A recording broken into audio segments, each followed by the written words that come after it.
Hello student, मैं हूं PM Sheikh और आप देख रहे हैं स्पाइनो क्लासेस। चलिए हम बात करेंगे आज क्लास 10th के चैप्टर नंबर 3 मेटल्स और नॉन मेटल्स के ऊपर। मेटलर्जी एक बहुत ही ज़्यादा इंपॉर्टेंट टॉपिक बन जाता है। एक्सट्रैक्शन ऑफ मेटल के केस में मेटल से हम हर चीज़ें बनाते हैं, चाहे वो ऑटोमोबाइल्स में यूज हो, चाहे मैकेनिकल में हो, कोई भी इंडस्ट्रीज हो, वहाँ हमें मशीनों की ज़रूरत पड़ती है और वो सारी मशीनें हम किससे बनाते हैं? मेटल से ही बनाते हैं। तो मेटल क्या है, हमारे लिए बड़ा इम्पॉर्टेंट है। तो हम बात करेंगे आज मेटल्स के ऊपर ही। तो चलिए सबसे पहले डिस्कस करेंगे कि मेटलर्जी क्या होता है।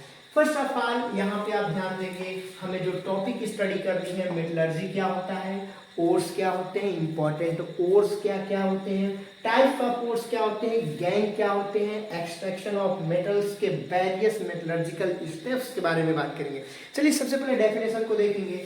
मेटलर्जी क्या होता है? Metallurgy is the scientific study and technology of extracting metals from ores.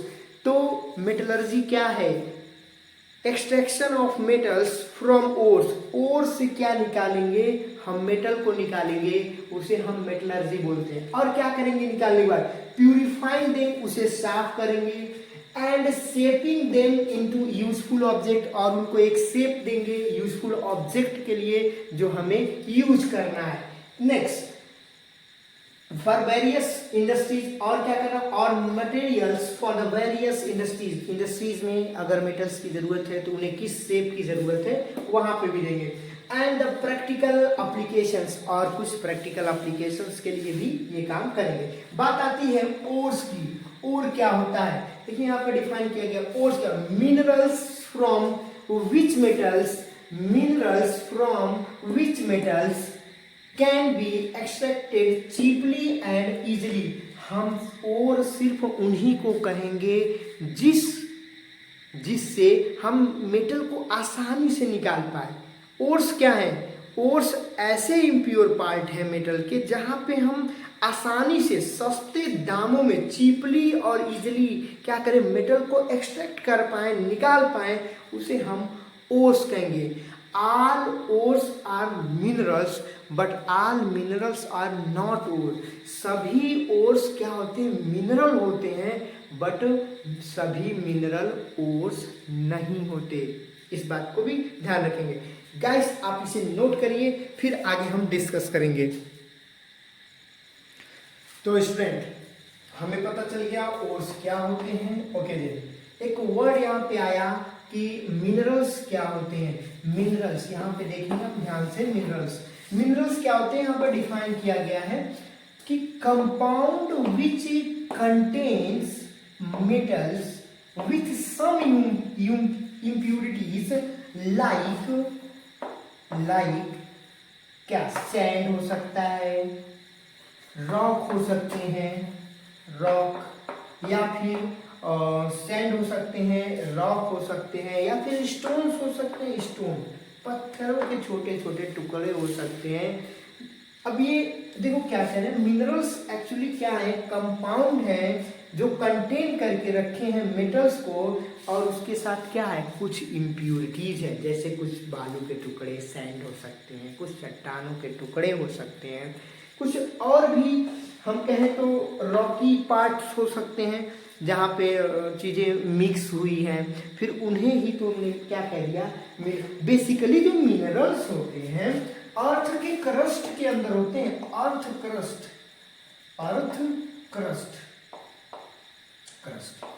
ये अर्थ क्रस्ट के अंदर जो सॉइल की अपर सरफेस है, जैसे क्रस्ट का मतलब पपड़ी, तो उसी से हम क्या करने वाले हैं? निकालने वाले हैं। तो गाइस हमने जान लिया मेटलर्जी के बारे में, ओर्स क्या होते हैं। अब बात करेंगे इंपॉर्टेंट ओर के बारे में। ओके हाँ, तो स्टूडेंट यहाँ पे कुछ इंपॉर्टेंट ओर के बारे में लिखा गया है। एल्युमिनियम के ओर को बॉक्साइट नाम देते हैं, कॉपर के ओर को मेलाकाइट नाम देते हैं, कैल्शियम के ओर को डोलोमाइट नाम देते हैं, सोडियम के ओर को रॉक साल्ट के नाम से जानते हैं, और सिल्वर के ओर को अर्जेंटाइट के नाम से और जिंक के ओर को जिंक ब्लेड के नाम से।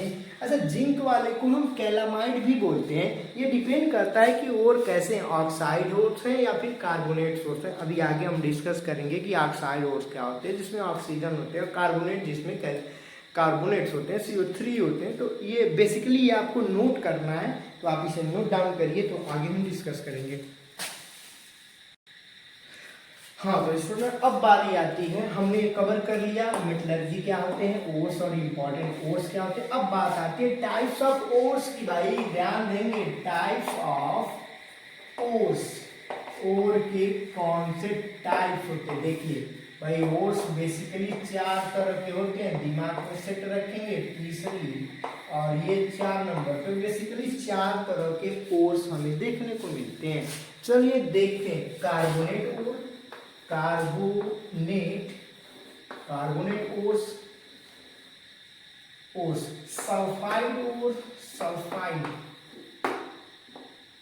सल्फाइड ओर्स, हेलाइड ओर्स,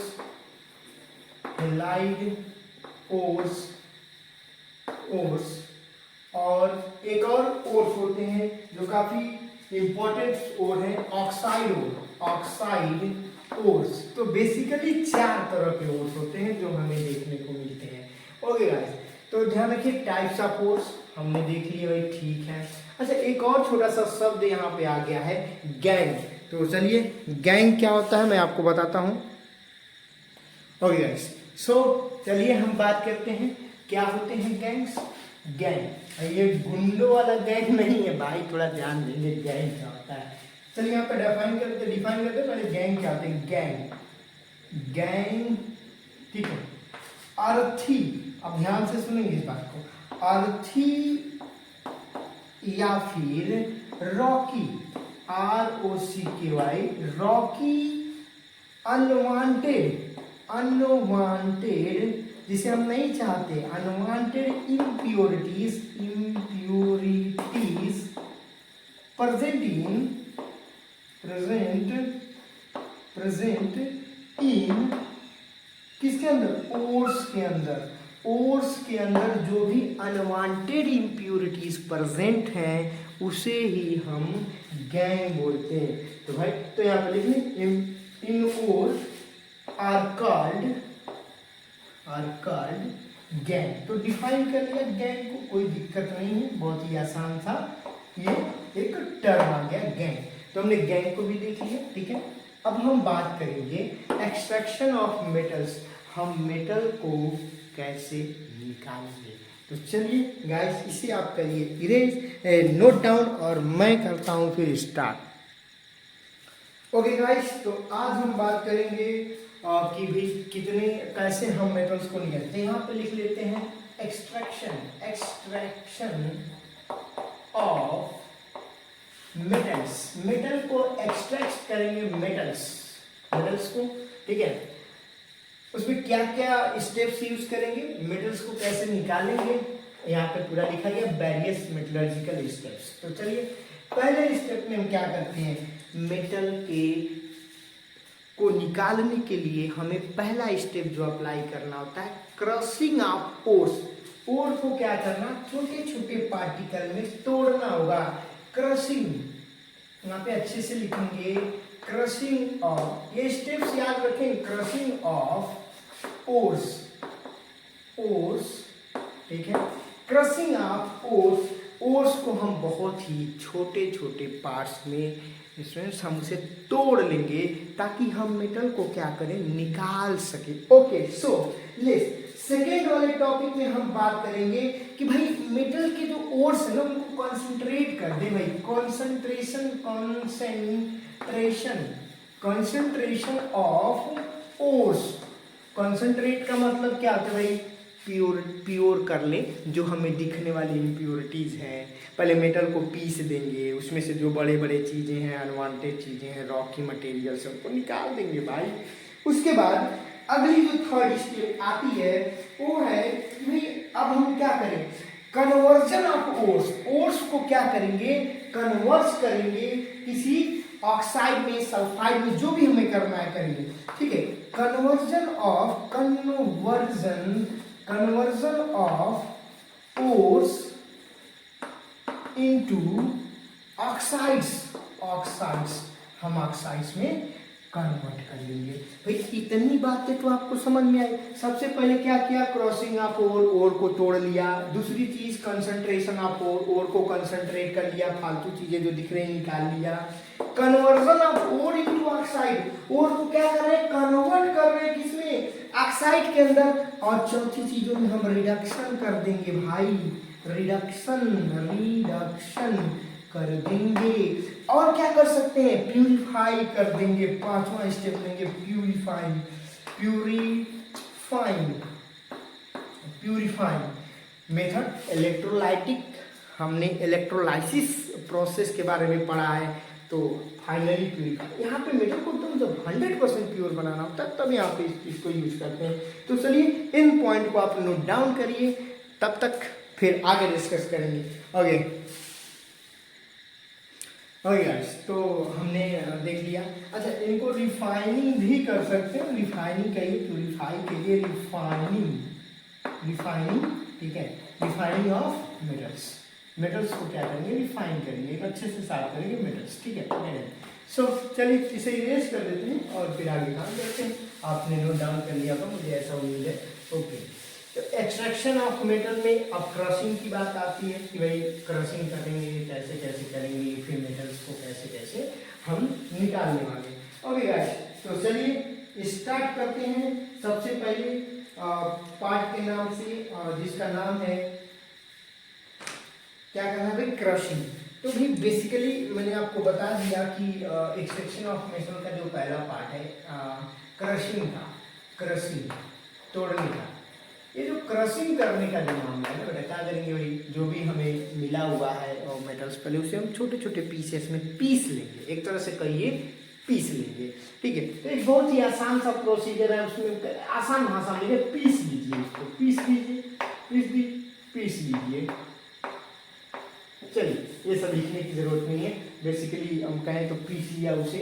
और दूसरा जो प्रोसीजर है वो थोड़ा इंपॉर्टेंट है, इसे थोड़ा ध्यान से देखना पड़ेगा।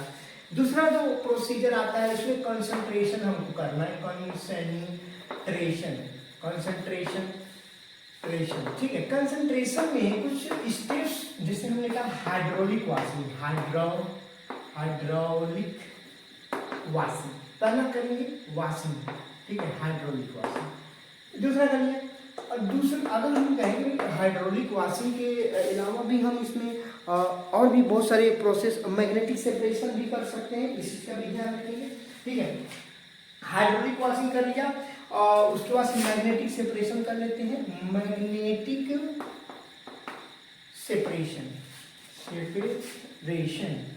सेपरेशन कर लिया, ठीक है। तीसरे नंबर पे हम क्या करते हैं, फ्लोटिंग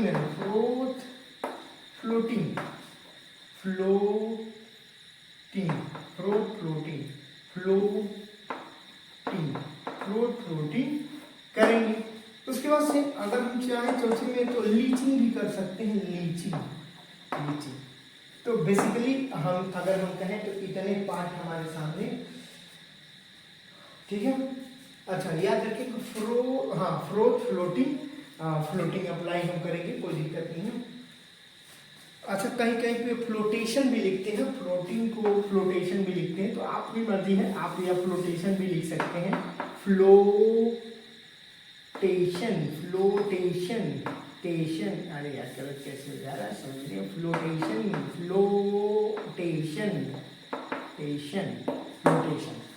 फ्लोटेशन। तो आप याद रखिए स्पेलिंग, FLOATATION फ्लोटेशन। अरे यार क्या लिख रहा हूँ, क्या बात है, फ्लोटेशन, इसको हम कहेंगे फ्लोटेशन, ठीक है। ओके, तो स्पेलिंग का भी हम खासा ध्यान रखेंगे कि ऐसा नहीं हो कि गड़बड़ हो जाए, फिर कोई दिक्कत नहीं होनी चाहिए। तो हम क्या करेंगे, हाइड्रोलिक वाशिंग करेंगे, ठीक है। मैग्नेटिक सेपरेशन करेंगे, उसके बाद से फ्लोटिंग मेथड अप्लाई करेंगे, फ्लोटेशन, और उसके बाद से लीचिंग अप्लाई करेंगे। तो चलिए ठीक है, पॉइंट आप नोट कर लीजिए और हम एक एक को स्टार्ट करते हैं, ठीक है। ओके गाइस, तो मैं इसे इरेज कर देता हूँ, ध्यान रखें। हाइड्रोलिक वाश, चलो यहाँ पे पहले मैंने इरेज कर दिया क्योंकि नहीं करना था। हाइड्रोलिक वॉशिंग, इसमें क्या करते हैं ना, थोड़ा एक ऊंचाई जैसा ऐसा कुछ कोई ऊंची सी जगह लेते हैं और उसमें ऐसे जगह बना लेते हैं, ऐसे मतलब कुछ ज़्यादा ही हो गया टेढ़ा मेरा, जिगजैग ज़्यादा नहीं होना चाहिए, ऐसे मतलब ऐसा, ठीक है। ठीक है, और ये थोड़ा सा ब्रॉड रख देते हैं। यहाँ पे हमने क्या किया कि ये सिस्टम को अपना हिसाब से सेट कर रखा है, ठीक है। ये यहाँ पे ऐसे, अब यहाँ क्या करेंगे, एक पंप लगा देंगे ऐसे, और पंप लगा के क्या करेंगे, पानी छोड़ देंगे यहाँ से, और यहाँ से कुछ अपने आप जो भी इम्प्योर ओर्स वगैरह हैं उनको क्या करेंगे, यहाँ से पकड़ के, यहाँ से हाइड्रोलिक, ये हाइड्रोलिक मशीन है, हाइड्रोलिक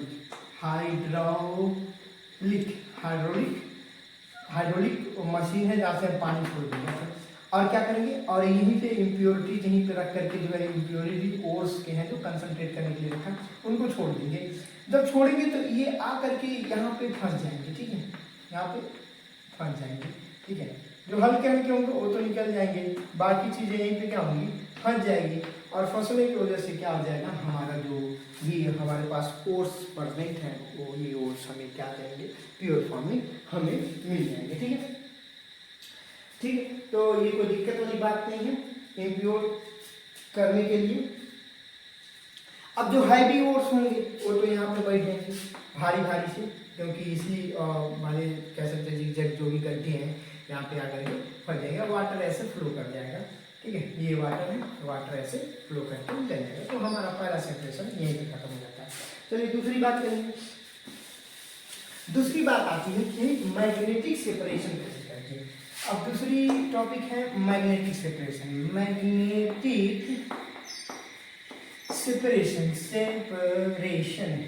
ये है सेपरेशन मैग्नेटिक। अभी ये भी बड़ा इंपॉर्टेंट, अभी मैग्नेटिक सेपरेशन हम क्या करेंगे, देखिए ये रहा, हमने एक दो ऐसे कोई मशीनें लिया है और मशीनों पे बढ़िया से पुली लगा करके सेट कर रखा है, और ये वाला जो पुली हमने जो बना रखा है ना, ये मैग्नेटिक है,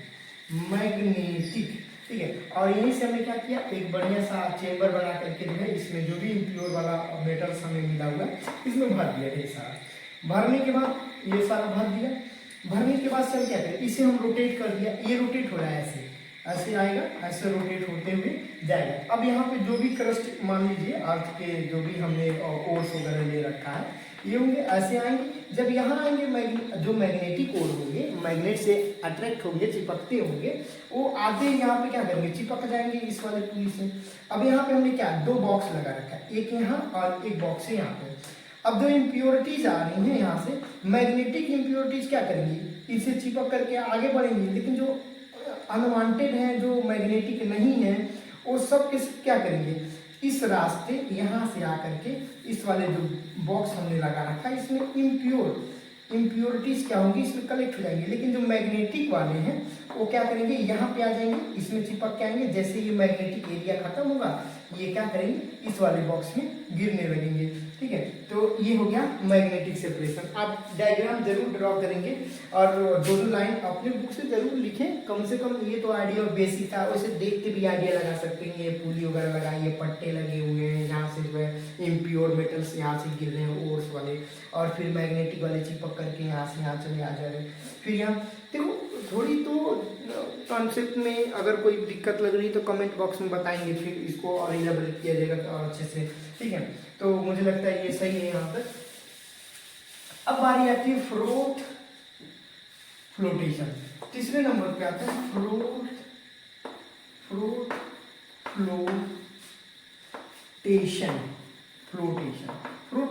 अब देखिए भाई क्या करेंगे, एक ऐसे थोड़ा सा बॉक्स ले लेंगे, ठीक है। इसके अंदर हमने क्या भर रखा है, वाटर तो भरेंगे, वाटर हमने भर दिया इसके अंदर ढेर सारा।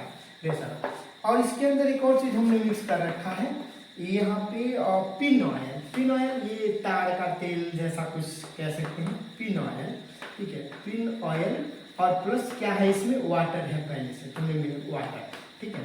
हमने क्या किया, एक चेम्बर बना देते हैं, इस चेम्बर को बना देंगे। ये रहा एक छोटा सा चेम्बर, ये ऐसे पैक होगा, ठीक है। और यहाँ पे थोड़ा होल कर देते हैं और यहाँ से हम एयर को कनेक्ट करके रखेंगे। यहाँ से एयर छोड़ेंगे, एयर हवाओं को छोड़ेंगे, इसमें छोटे छोटे होल्स होंगे, पोर्स होंगे, ठीक है। जब इसके अंदर ये आएगा ना, तो जब हम यहाँ से प्रेशर के साथ हवा को जब छोड़ते हैं, जब बहुत तेजी के साथ हवा छोड़ते हैं ना, तो इसमें बबल्स बनते हैं। फ्रोथ का मतलब क्या होता है? बुलबुले, बुलबुले उठना। जैसे पानी में अगर स्टोर डाल के, देखा ये एक्वेरियम वगैरह आपने देखा होगा, कहीं किसी जगह पे आपके घर पे होगा, तो वहाँ पे एक मशीन लगा देते हैं जो एयर को नीचे की तरफ छोड़ता है ताकि पानी में ऑक्सीजन मिक्स होता रहे और मछलियाँ जिंदा रहें। वैसे ही कुछ यहाँ से एयर छोड़ते हैं, एयर इधर आता है, आने के बाद से पानी में बुलबुले के साथ निकलता है, तो फिर ऑयल्स की वजह से जो गैंग पार्टिकल्स होते हैं ना, वो नीचे सेटल डाउन हो जाते हैं, ठीक है। भारी होकर के नीचे क्या हो गए? सेटल। ये क्या है? गैंग पार्टिकल है। गैंग पार्टिकल क्या हो गए?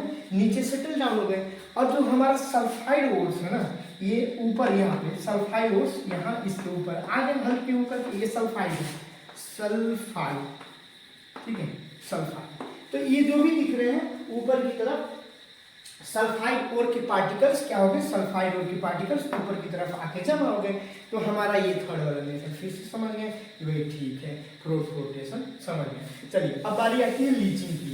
लीचिंग देखिए कोई बहुत बड़ा, ओके गाइस, तो यहाँ पे चलिए हम बात करते हैं लीचिंग क्या होता है। लीचिंग का मतलब होता है कि हम उस ओर्स को क्या कर रहे हैं? हम केमिकली ट्रीट, कंसंट्रेट करने के लिए केमिकली ट्रीट कर रहे हैं। तो चलो यहाँ पे थोड़ा सा देख लेते हैं। कह रहे हैं कि लीचिंग का मतलब क्या? हमने यहाँ पे ले रखा है एल्युमिनियम ऑक्साइड, ले रखा है। ये क्या है? एल्यूमिनियम ऑक्साइड, एल्यूमिनियम ऑक्साइड को ले रखा है। और हमने इसे क्या किया है ना, यहाँ पे गौर से देखिए, 150 डिग्री सेल्सियस पे 35 एटीएम के प्रेशर पे हीट कर रहे हैं। एटमॉस्फेरिक प्रेशर 150 डिग्री सेल्सियस पे 35 एटीएम के प्रेशर पे इसे क्या कर रहे हैं? हीट कर रहे हैं। तो ये क्या बन गया है? सोडियम एल्यूमिनेट बन चुका है। ये क्या है? सोडियम एल्यूमिनेट, एल्यूमिनेट, और वाटर निकले बाहर। यही सोडियम एल्यूमिनेट को थोड़ा हीट करें इस पानी के साथ, तो ये सोडियम हाइड्रोक्साइड बनेगा। और ये देखिए एल्युमिनियम हाइड्रोक्साइड बनेगा और सोडियम हाइड्रोक्साइड बनेगा। ये क्या होगा? सेटल डाउन हो जाएगा भारी होने के कारण, ठीक है। उसके बाद से प्रोसीजर रुकेगा नहीं, आगे देखेंगे। ये है हमारा प्योर एल्युमिनियम, ठीक है, एल्युमिनियम ऑक्साइड, ये प्योर है, ठीक है। और फिर वाटर बाहर आएगा। तो ये रिएक्शन बेसिकली ट्रीट करते हैं लीचिंग वाले प्रोसेस में कि कैसे जो है हम प्योर कर पाए मेटल्स को। तो बेसिकली ट्रीट करने का काम करते हैं तो केमिकल लीचिंग। तो बस इतना ही इसके अंदर कंसंट्रेशन ऑफ ओर्स के अंदर। तो चलिए आगे डिस्कस करते हैं।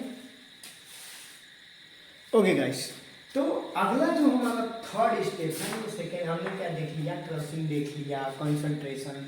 अब conversion of ore, conversion of ores into oxide, oxide के फॉर्म में हम कन्वर्ट करेंगे। देखिए भाई सीधी सीधी बात है। देखिए कंडीशन दो है कि अगर ओर्स कैसे हो, कार्बोनेट के फॉर्म में हो तो कैल्सिनेशन करेंगे, और ओर्स कैसे हो अगर सल्फाइड के फॉर्म में हो तो रोस्टिंग करेंगे। तो चलिए अगर ओर्स कैसे हैं, अगर ओर्स हमारा कैसा हो? कार्बोनेट, ओर्स इन किसके फॉर्म में? कार्बोनेट, ओर्स इन कार्बोनेट फॉर्म, कार्बोनेट फॉर्म, ठीक है। तो अब अगर इस फॉर्म में हुआ तो हम क्या अप्लाई करने वाले हैं? यहाँ पे कैल्सिनेशन करेंगे। क्या करेंगे? कैल्सिनेशन, कैल्सिनेशन अप्लाई करेंगे, ठीक है। अब कैल्सिनेशन क्या करेंगे? विदाउट एयर उसको हीट करने वाले हैं। चलिए कोई एग्जांपल लेते हैं। जिंक कार्बोनेट ZnCO3 को विदाउट एयर हम क्या करेंगे? हीट करेंगे, तो जिंक ऑक्साइड बन जाएगा और कार्बन डाई मोनोऑक्साइड बाहर निकल जाएगा, कार्बन मोनोऑक्साइड निकलेगा। चलिए ये बात तो ठीक है। दूसरा केस की बात करें, अगर ओर्स कैसे? ओर्स इन सल्फाइड के फॉर्म में है, सल्फाइड के फॉर्म में है, तो क्या करेंगे?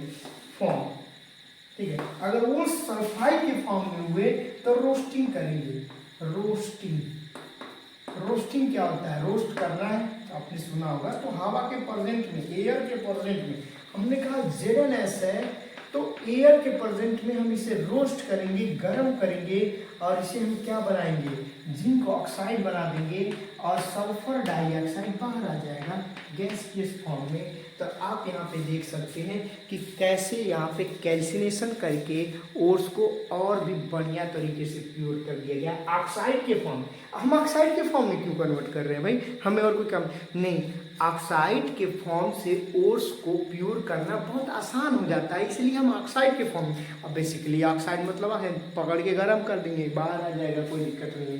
तो बेसिकली आप इसे नोट डाउन करिए, फिर आगे लिखते हैं। ओके गाइस, तो आपने नोट कर लिया होगा, ओके ठीक है, कोई दिक्कत नहीं है। अच्छा, एक और चीज़ याद रखिए, बस एक ही एग्जाम्पल लिखा है यहाँ पे, हमने कहा कि मैंने एक ही बस लिख रखा है, एक यहाँ लिखा है, एक यहाँ पे। नहीं ऐसा नहीं है, आप और भी कोई ले सकते हैं, कोई लिखिए। जैसे हमने ले लिया PbCO3 लिड कार्बोनेट ले रखा और इसे भी विदाउट एयर के प्रेजेंट में हीट कर दें तो ये क्या बन जाएगा, PbO प्लस CO2। अच्छा, यहाँ पे CO2 होना चाहिए, कंफ्यूज ना हो, CO2 नहीं, कार्बन डाइऑक्साइड, यहाँ भी कार्बन डाइऑक्साइड आ जाएगा।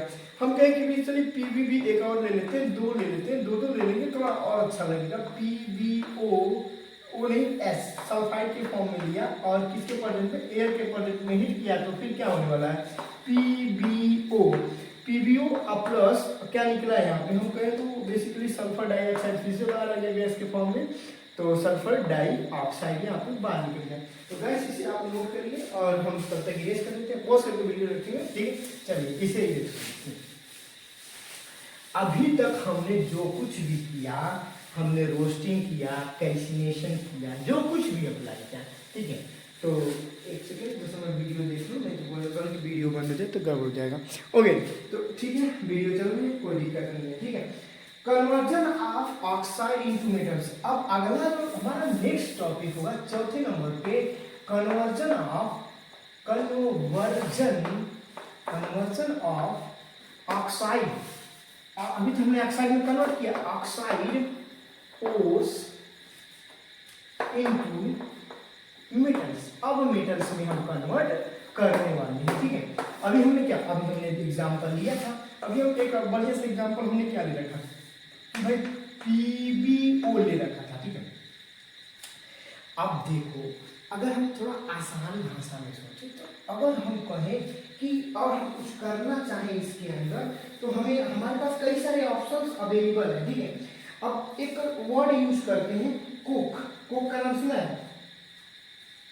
अब हमारे पास Pb है, हमने कोक लिया, कोक बेसिकली कार्बन को बोलते हैं, ठीक है।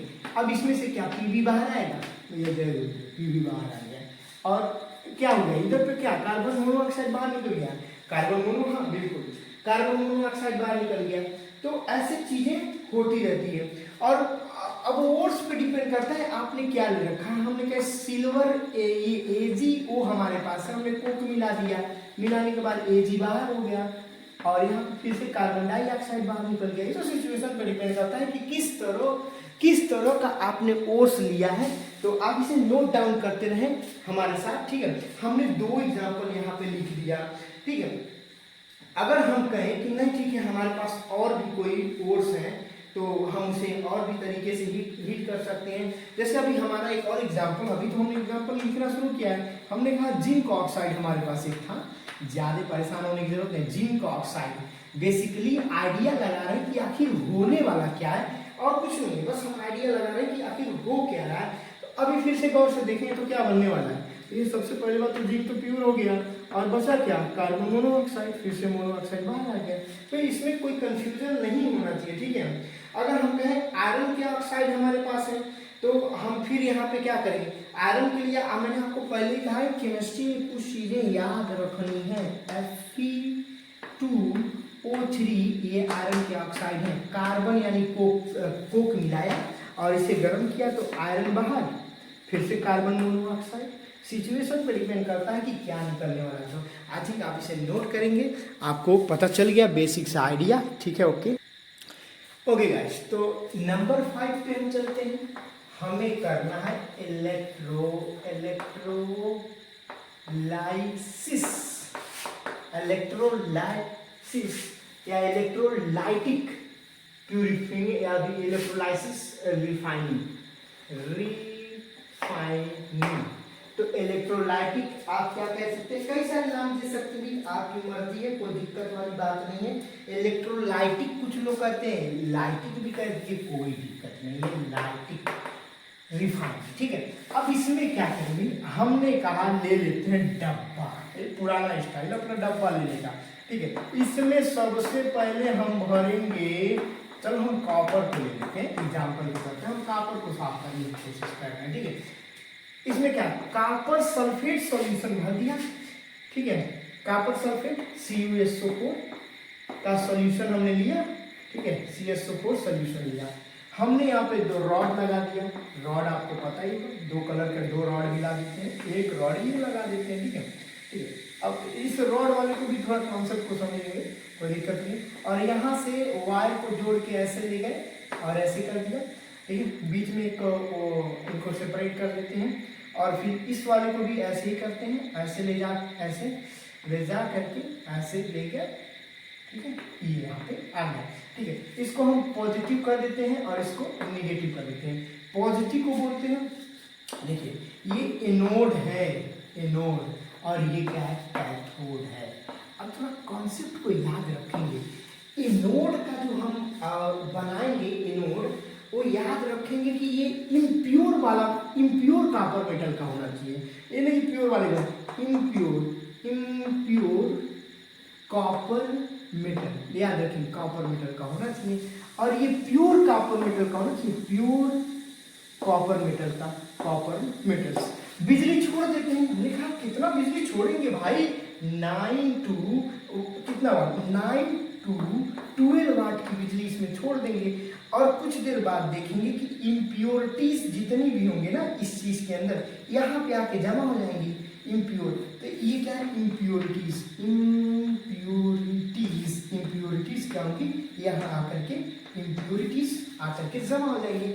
आप पहले चैप्टर में भी ये पढ़ चुके होंगे, इलेक्ट्रोलाइटिक डिकम्पोजिशन के अंदर इलेक्ट्रोलाइसिस या वाटर का भी करते हैं, क्लोरोअल्कली फ्लो से NaCl के ऊपर अप्लाई करते हैं।